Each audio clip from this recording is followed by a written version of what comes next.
Welcome back, guys, to the Julio special. Today we got another special car. We got a wide-body AMG straight from the Middle East. So we're gonna be washing that car down. I'm gonna be going through a couple steps that I do to wash the car before I get it into the museum building. I'm gonna go through my process to wash the car down, starting with the wheels, engine bay, and then the exterior. So follow me through this process. Let's go.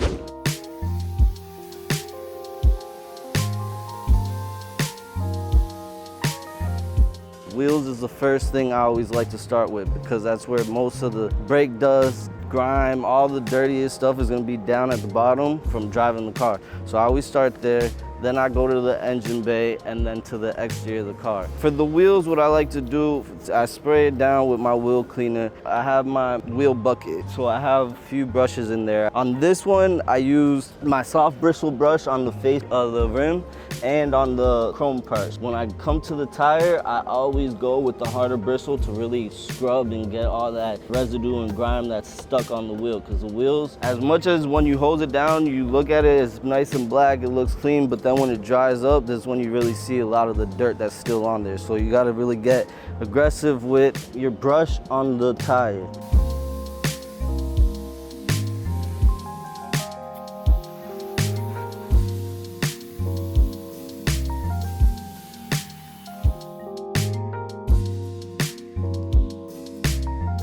So we're going into the engine bay. So before I hose the engine bay, I spray my cleaner because I like to see all the dirt lift up before I actually hose it all down.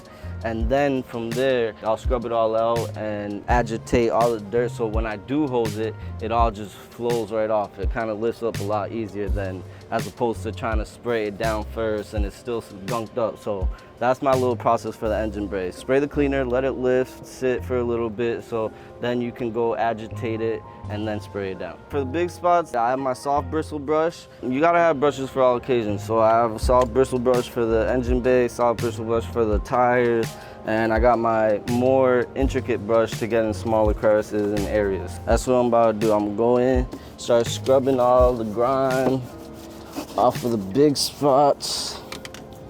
As you can see, this hose is too short, but it's all good. It's not my department, you know what I'm saying? So the small brush, like I said, is not rough, but it's just good enough to get a lot of the grime that I need and still soft enough to get in spots that I need. Because if you got too hard of a brush, the bristles don't bend enough to get into the areas that need to get got.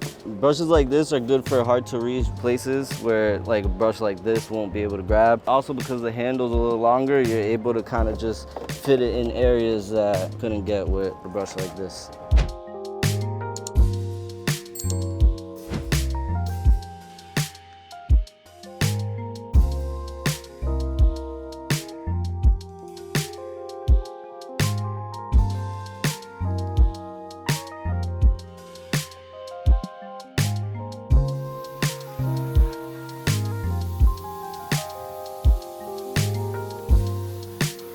So as I spray the engine bay, a couple things I try to be careful of, like the alternator, I try not to spray directly there. I unplug the battery just so a lot of the electrical stuff isn't active while I'm hosing it down. But like I said, I try to avoid spraying directly into the things. It's more so of like a hose down. That's why we go and agitate with the brush, so it's a lot easier to just let the dirt and stuff flow off of all the connections and stuff like that. So I'm gonna go ahead, spray it down, and get it cleaned up.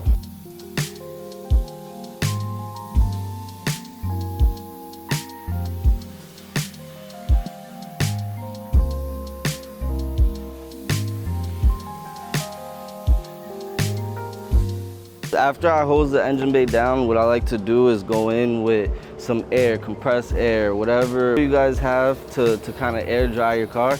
Use it in the engine bay so you don't have water sitting on any of the electrical compartments. So it's completely dried out. So that's what we're gonna go ahead and do right now is air dry the engine bay.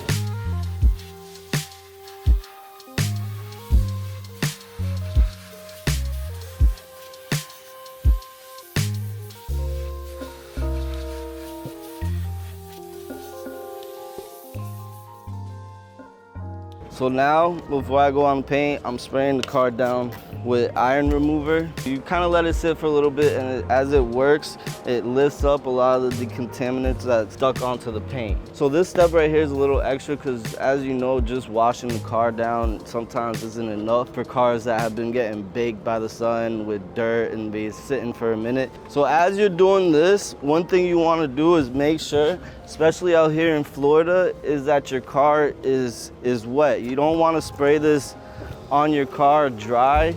You always want to rinse it down because this and the sun will etch the paint. So that's something you do want to avoid. So just a little precaution as you're doing this.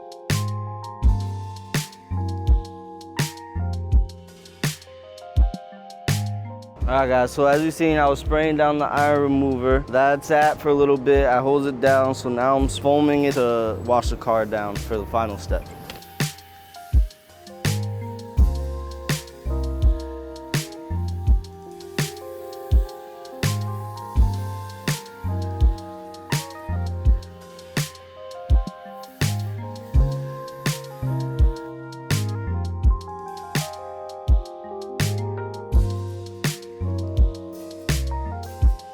Right now I'm just going around getting in the cracks and crevices with the brush to get all the sand. This car came from Abu Dhabi, so it came super sandy, full of the desert sand. So I'm just going around. I already did the pre-wash, so now I'm going with the soap and just kind of getting all the little sand that might be stuck in the cracks and crevices of the car. So when a car comes super sandy, you always want to do a pre-wash.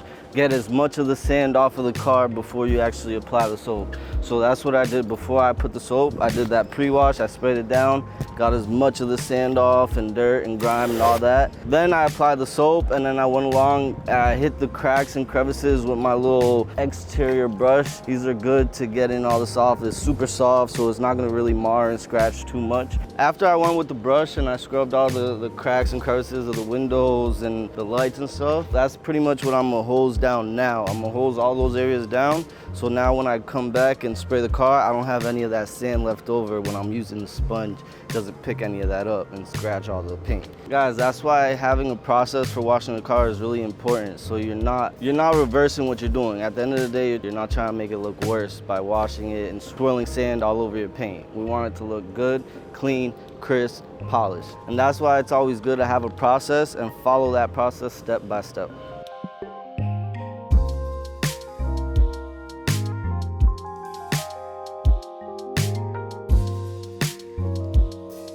Now we're gonna go in, rub the car down with the sponge. I like to use this sponge. The sponge is good. It's not rough on the car, but it also lifts up a lot of the dirt that's on this. This is the final step just to get the car ready to come inside to the warehouse. So if you're doing different levels, there's different steps, but for this process, these are the steps I take just to get the car clean and desanded from the Middle East. Got the car washed down. Now it's time to hose it down and dry it off.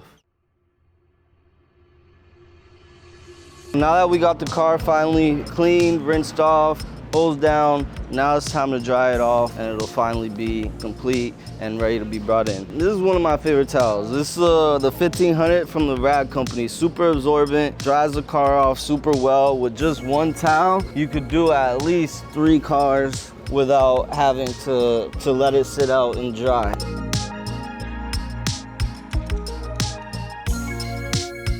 And one thing about being out here, especially in Florida, is you want to try and dry the car off as fast as possible, especially if you're sitting out in the sun, because you don't want the car to dry off with the water spots or anything like that. So that's one thing you do fight against out here is the sun.